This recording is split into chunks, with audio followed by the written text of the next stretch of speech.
I need privacy, Mom said after I'd paid her bills for 5 years. She chose a man she'd known for 14 days over me. I left silently. Now she's begging for my return. For context, 5 years ago, my mom lost her job and was facing foreclosure on her house, the house I grew up in.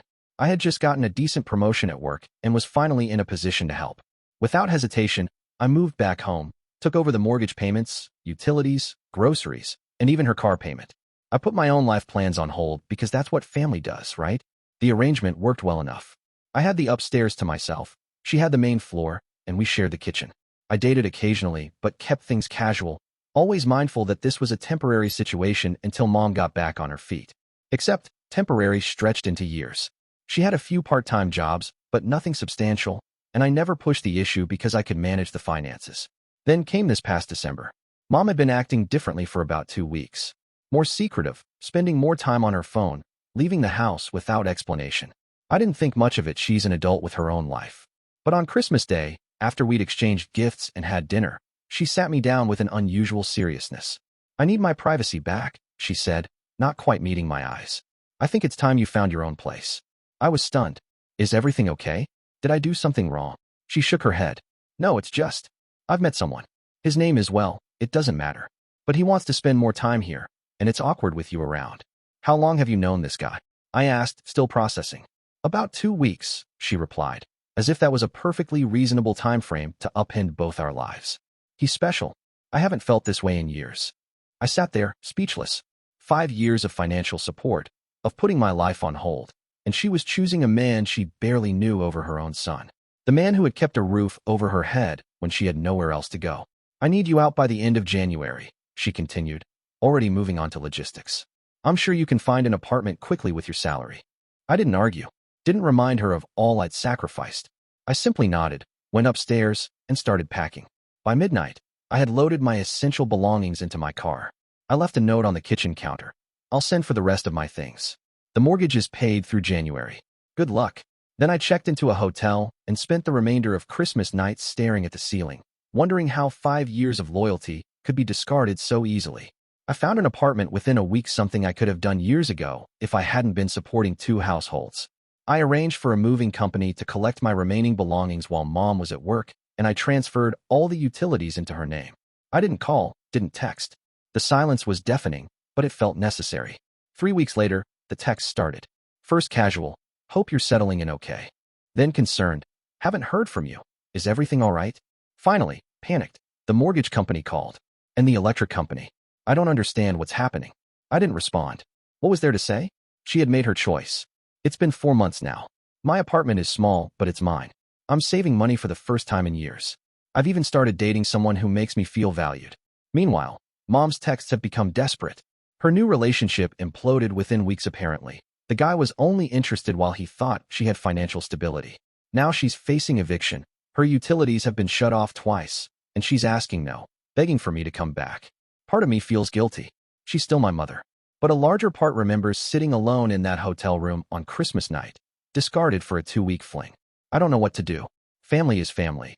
But at what point do you stop setting yourself on fire to keep someone else warm? Update 1. I didn't expect this post to get so much attention. Thank you all for your support and advice. It's helped more than you know.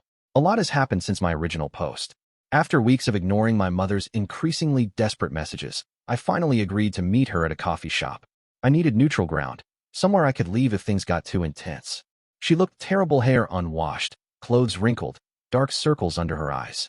The moment she saw me, she burst into tears, drawing stares from other customers. "I'm so sorry," she sobbed. "I made a horrible mistake." "He was Dash," she shook her head. "It doesn't matter what he was. I chose him over you, and I'll regret that for the rest of my life." I sat there, stirring my coffee, feeling nothing but a dull ache. 5 years, Mom. 5 years I put my life on hold. I know, she whispered. "I was selfish. I got caught up in feeling wanted again. He made me feel young, desirable. And now, he left the minute he realized I couldn't pay for everything. Turns out he has a history of targeting vulnerable women." She looked up, eyes pleading. "I've lost the house. The bank is foreclosing. I have nowhere to go." There it was, the real reason for the meeting. Not just an apology, but a request. She needed me to rescue her again. "I can't move back in with you," I said firmly. "That chapter is closed." "I'm not asking for that," she said quickly, though her expression told me otherwise. "Just maybe alone?" just until I get back on my feet. I've applied for jobs, real ones this time. I thought about all the times I'd heard similar promises over the past 5 years. All the temporary situations that became permanent. All the job opportunities that somehow never materialized. I'll help you find a place, I said finally. A small apartment you can afford on a part-time salary. I'll pay the security deposit and first month's rent. But that's it. No ongoing support. No shared bills. You need to stand on your own. Her face fell slightly, but she nodded. That's very generous. Thank you. We spent the next hour setting boundaries. I would help her move and get settled, but our financial entanglement would end there. She would need to find steady work, manage her own budget, and rebuild her life without using me as a safety net. As we parted ways, she hugged me tightly. I don't deserve your help after what I did. Probably not, I agreed. But you're still my mother. The following weekend, I helped her move into a modest studio apartment in a decent area. It was small but clean, and within walking distance of several businesses that were hiring. I paid the deposit and first month's rent as promised, then handed her the keys. This is your fresh start, I told her. What you do with it is up to you. For the first time in our relationship, I felt like the parent, and she the child. It was an uncomfortable role reversal, but perhaps a necessary one. I've seen her twice since then, once for coffee, and once when I dropped off some kitchen supplies I no longer needed. She seems to be trying, really trying, to make things work.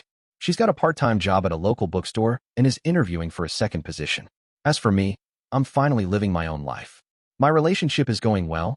I've started a small side business I'm passionate about, and I'm even considering buying a condo next year. The guilt still creeps in sometimes, especially on tough days when I know she's struggling. But then I remember Christmas night and how easily I was discarded, and I remind myself that healthy boundaries aren't just good for me, they're necessary for both of us. Family is complicated. Love doesn't always look the way we think it should. Sometimes the kindest thing you can do for someone is to stop enabling them and let them find their own strength. I don't know what the future holds for my mother and me. Our relationship is fragile, rebuilding slowly on new, more balanced ground. But for the first time in years, I'm prioritizing my own happiness, and that feels right. Update 2. It's been 6 months since my last update, and almost a year since that Christmas night that changed everything. I've hesitated to post again because life has been complicated. My mother lost her apartment 3 months after I helped her move in. Despite her promises, she couldn't maintain the rent payments. The bookstore reduced her hours, and the second job never materialized. She called me in tears, saying she had nowhere to go. This time, I didn't offer financial help. Instead, I researched local shelters and social services. I helped her apply for housing assistance and food stamps. I drove her to appointments with social workers. But I maintained my boundary. It would not become her financial support system again. It was the hardest thing I've ever done, watching her struggle while having the means to help. The guilt was overwhelming at times. Friends and family members called me heartless. How can you let your own mother go through this? They asked. I had no good answer, only the certainty that resuming our old pattern would help neither of us. For 2 weeks, she stayed in a women's shelter. It was clean and safe, but basic. She called me daily, sometimes crying, sometimes angry. After everything I did for you growing up, she said once. This is how you repay me? Those words cut deep. Had I become a monster? Was I punishing her for choosing someone else over me? I spent many sleepless nights questioning my decisions. Then something unexpected happened. The shelter connected her with a job training program specifically for older women re-entering the workforce. She was hesitant at first. I'm too old to learn new tricks, she said, but with no other options, she enrolled. To everyone's surprise, especially her own, she excelled. The program taught basic office skills, customer service protocols, and simple accounting. Skills she'd never had the opportunity or motivation to learn before. For the first time in years, she was being challenged, and she was rising to meet that challenge. 3 months ago, she completed the program and was placed in an entry-level administrative position at a local nonprofit. The pay isn't great, but it's steady, and there are benefits. She shares an apartment with another woman from the program, a practical arrangement that keeps costs manageable for both of them. Last weekend, she invited me over for dinner. It was the first time she'd extended such an invitation since before Christmas.